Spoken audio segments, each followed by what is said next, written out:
Mama Colleen. Itago niyo na lang po ako sa pangalang Lonely Girl. Ako po ay isang single mom at meron pong 4 na anak. Single mom dahil tuluyan na akong nakipaghiwalay sa asawa ko. Nambabae po kasi siya at sobrang puot ang naramdaman ko sa ginawa niyang panloloko sa akin. Matapos ko siyang bigyan ng 4 na anak, yun po ang igaganti niya.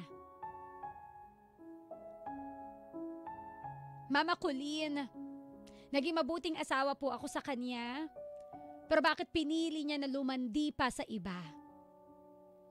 Dumating ako sa puntong kinwestiyon ko ang pagkatao ko.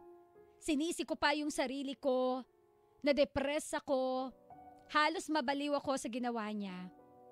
Pero na-realize ko, hindi tama na habang buhay ay sasaktan niya ako. Pinili niyang lokohin ako, pinili niya ring lokohin yung mga anak ko, pinaniwalang mananatili kaming buo. Pero pinili niya pa yung babae niya. Kaya sumumpa ako, Mama Colleen, na hindi na ako magtitiwalang muli. 6 years na akong hiwalay sa aking asawa. At sa 6 na taon na yon, naging isa ang aking paniniwala na ang mga lalaki, pare-pareho lang sila. Lahat sila ay manloloko lamang. Sumumpa ako, Mama Colleen, na hindi na ako muling magtitiwala pa. Napagod na yung puso ko at naniniwala ako na pare-pareho lang mga lalaki, mga manloloko. Sa paniniwalang yon, nag-entertain pa rin naman ako ng mga manliligaw. Pinapatulan ko pa rin naman sila, hindi para seryosohin, kundi para paglaruan ang kanilang damdamin. Ito po ang aking paraan para makaganti sa panloloko ng asawa ko sa akin. Oh, no! July nang makilala ko sa work si Janus. Okay siya.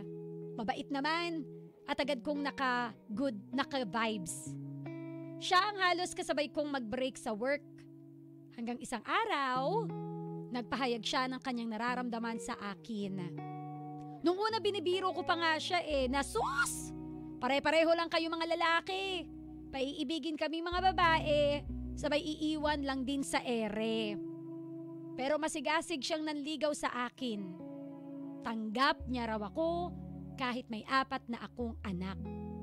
Di wow. At di katagalan, dahil makulit siya, sinagot ko na siya. Naging kami August 2023. Aminin ko, hindi ko naman siya masyadong siniseryoso. Sige lang, ma-inlove ka lang sa akin. Ganun yung eksena ko. Hanggang sa may isa pa akong katrabaho na nakagaanan din ng loob. Siya naman, si Nero. Umamin din po siya sa akin ng kanyang nararamdaman.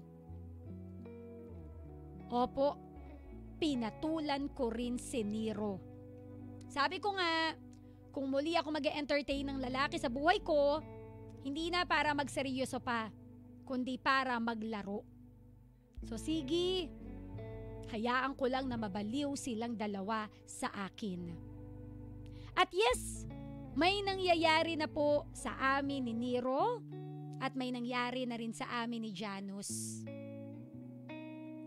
Medyo nahuhulog yung loob ko sa kanilang dalawa, pero lagi pong bumabalik yung ideyang laro lang to, gumaganti lang ako. Isang araw may nakilala na naman akong lalaki. Itago natin siya sa pangalang Bobby. Una, nagka-chat lang kami sa Facebook hanggang nag-decide na magkita. Mas napapadalas ang aming pagkikita tuwing day off ko. Mabait siya. Sobrang maasikaso. Hindi katagalan ng Mama Colleen, nanligaw na po si Bobby sa akin. At tulad ng linyahan ng mga lalaking nakikilala ko, 'di ba, yung mga single mom, lagi nilang sinasabi, tanggap ko kahit may anak ka na. Yun din ang sinabi ni Bobby sa akin. Sa katunayan, proud pang ipinakilala niya ako sa kanyang pamilya. At natutuwa ako dahil mainit ang pagtanggap nila sa akin. Hindi ako nakaramdam ng panliliit. At natutuwa ako dahil, alam mo yun, nawala yung takot ko. Gaya ng takot ng ibang single mom na ma-judge sila ayon sa kanilang nakaraan. Nangako pa si Bobby sa akin na hindi niya gagawin ang panlolokong ginawa ng ex-husband ko sa akin. Aminin ko, Mama Colleen, iba ang pakiramdam ko dito kay Bobby. Parang I felt more secured. Yung pakiramdam na nahuhulog na talaga ako sa kanya. Hindi kalaunan, sinagot ko na siya. Kami na ni Bobby, habang may Janus at Nero pa. O diba, ngayon ka-winner, hanggang saan naabot ang ginagawa ni Lonely Girl sa mga lalaki niya. May Janus na, may Nero pa, at eto may bago namang lalaki, may Bobby pa. Ka-winner, ito na po ang pagpapatuloy ng kwento ni Lonely Girl dito sa Heart to Heart with Mama Colleen.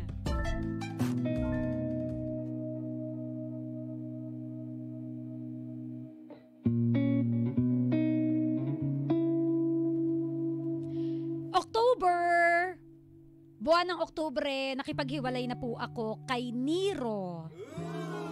Inamin ko sa kanya na anuman ang meron sa aming dalawa ay hindi ko sineryoso. Oh, no. Hindi po ito matanggap ni Nero. Ayaw niya akong tigilan.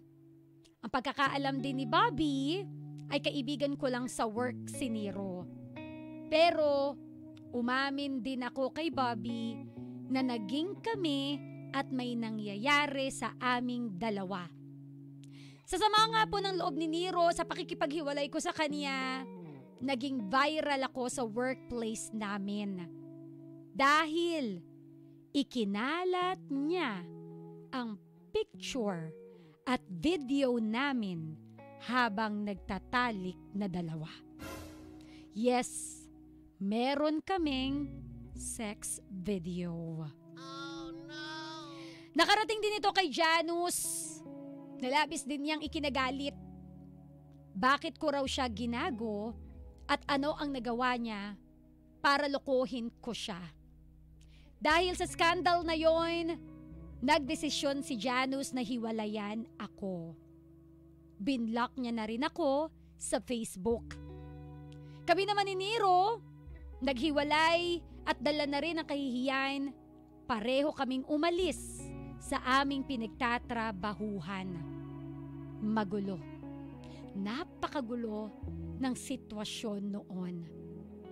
Pero mas pinagulo pa nang makarating kay Bobby na bukod pala kay Nero ay may Janus pa ako. Oh, no.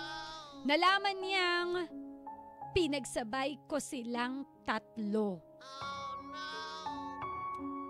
Isang araw, nag-chat si Bobby sa akin at sinabing, good luck sa inyo ni Janus. Sana ay maging maligaya na kayo. Pero ma, wala na nga kami ni Janus. Mama Colleen, kahit anong paliwanag ko, ayaw makinig sa akin ni Bobby. At mas affected ako, sa totoo lang, sa pakikipaghiwalay ni Bobby sa akin. Si Janus at Nero, wala lang eh. Kasi aminado po ako na pinaglaruan ko lang silang dalawa. Pero si Bobby, mahal ko na. Oh, no. At labis akong nasasaktan sa naging desisyon niya. Mas lalong masakit dahil paano ang bata na dinadala ko sa aking sinapupunan. Opo, buntis ako ng 2 buwan at si Bobby ang ama. Sobrang stress ang nararanasan ko ngayon. Iyak ako ng iyak at parang hindi ko kaya na mawala po sa akin si Bobby ng tuluyan. Hanggang isang araw, dinugo ako. Yun pala, nakunan na pala ako. Nawala na po ang bunga ng pagmamahalan namin ni Bobby. Nakarating ito sa kanya. Sabi niya, pupuntahan niya raw ako para mag-usap kaming dalawa. Pero hanggang ngayon, wala siyang paramdam. Nagchat-chat po ako sa kanya na patawarin ako sa ginawa ko. Bigyan pa sana niya ako ng tsansa na patunayan na talagang siya ang aking mahal. Nakiusap ako makipagbalikan na siya sa akin. Pero hindi niya po sinisin ang mga chat ko. Mama Colleen, mahal ko na si Bobby. Hindi ko rin akalain na mapofall ako sa kanya. Pero paano? Ayaw niya na. Aminado akong naglaro ako ng damdamin ng iba. Inamin ko naman lahat yun kay Bobby. Inopen up ko sa kanya ang rason. Ilang beses ako naghabol, nagmamakaawa, hanggang sa tuluyan niya na akong binlock. Gusto ko lang namang gumanti. Pero bakit ganito ang naging balik? Hanggang sa nalaman ko mula sa pinsan niya na sinabi daw ni Bobby sa kanya na kapag nakipagbalikan daw sa akin si Bobby, palalayasin daw siya ng nanay nito. Yes, pati pamilya niya, nanay niya, galit na sa akin. Ang sakit. Kasi kung kailan nakaramdam na ako ng totoong pagmamahal. Kung kailan alam ko totoo na ito, tsaka pa mawawala ang taong mahal ko. Sana po ay mapayuhan niyo ako, Mama Colleen, kasi hindi ko na rin alam ang aking gagawin. Muli, ako si Lonely Girl. At ito ang aking kwento dito sa Heart to Heart with Mama Colleen. With Mama Colleen. Real talk. Real talk. Real talk.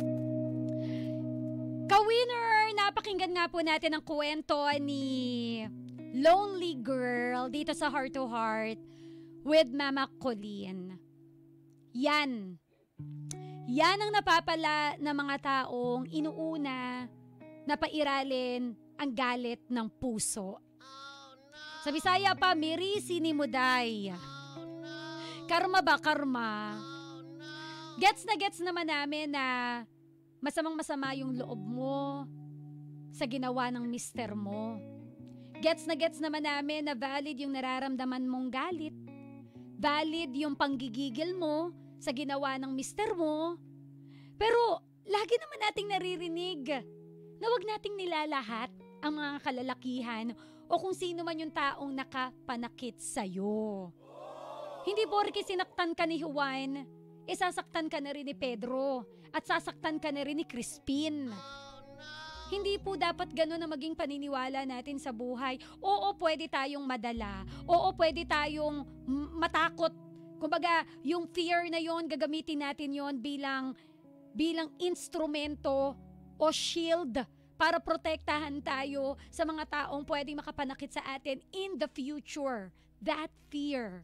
Diba? Pwede natin gamitin yon para the next time na magmamahal ako, hindi ko hayaan na masaktan muli ako. Pero yung sasabihin mo na gaganti ako, sasaktan ko, si Janus, sasaktan ko si Nero dahil sa kasalanan ng ex-husband mo. You are so being unfair. You are being unfair kasi bakit yung ibang tao ang kailangang managot ng naging kasalanan ng ex-husband mo? Parang walang pinagkaiba sa hindi ka man lang nagbigay ng tsansa sa ibang tao na i-prove yung kanilang sarili. You've been hurt, given. Natroba ka, given.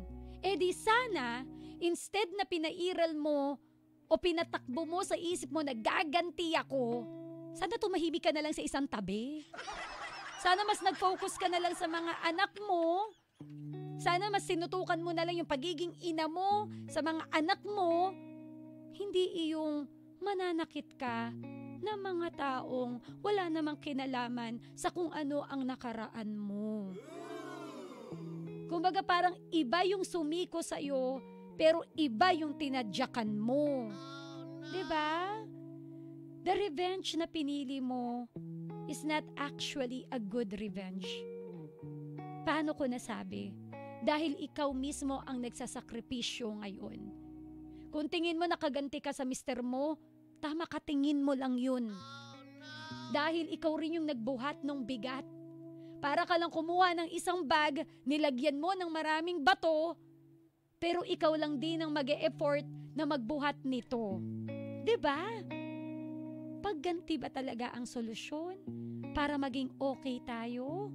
O gumagawa lang tayo ng mga bagay na mas ikakabagal ng pag-move forward natin sa buhay? Listen to this. Kailanman hindi naging maganda ang gumanti sa ating kapwa. Oo, sinaktan nila tayo. Pinarusahan nila tayo. Sa kasalanan, wala naman tayong ginawa sa kanila. Pero pwede ba na ipagpasa Diyos na lamang natin? Kung binato tayo ng bato, batuhin na lang natin ng tinapay.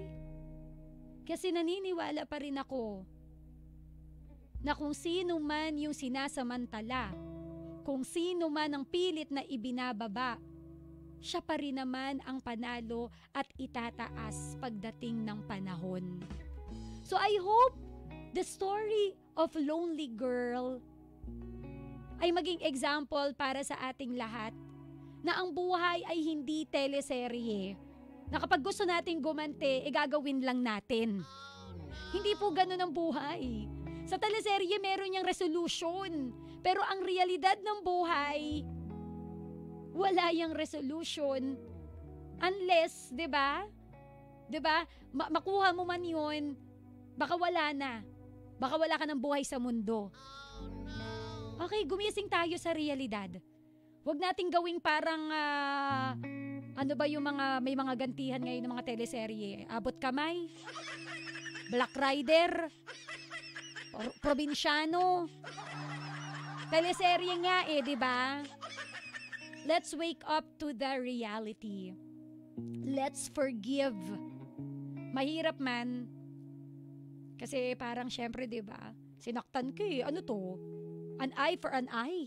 A tooth for a tooth. Pero hindi mo makukuha ang peace of mind na hinahanap mo. Again, gumanti ka man, ikaw lang din ang mahihirapan. You will never get the peace of mind na gusto mong makuha. Instead, pray, Lord, bigyan mo ako ng lakas ng loob na makapag-move forward.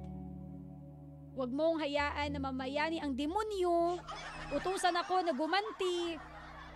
Kasi alam mo, Lord, mas alam mo kung ano ang mas makakabuti para sa akin. So ngayon, lonely girl, wala kang dapat gawin but just to move forward. Focus on your children. Ituwid ang mga dapat ituwid. Yung isip na baluktot, ituwid mo na. Again, hindi porke ginawan ka ng masama ng ex-husband mo, gagawin mo na rin ng masama yung ibang tao. Yan ba ang gusto mong makilala ng mga anak mo? Ang nanay na punong-puno ng puot, Ang nanay na paghihigante ang solusyon para sakaling makamove on? Yan ba ang gusto mong mamulatan po nila? So ganun, tanggapin na lang natin na nasaktan mo si Bobby. Isipin mo na lang kung ikaw si Bobby, ginawan ka ng kalokohan, matatanggap mo rin ba? Di ba hindi?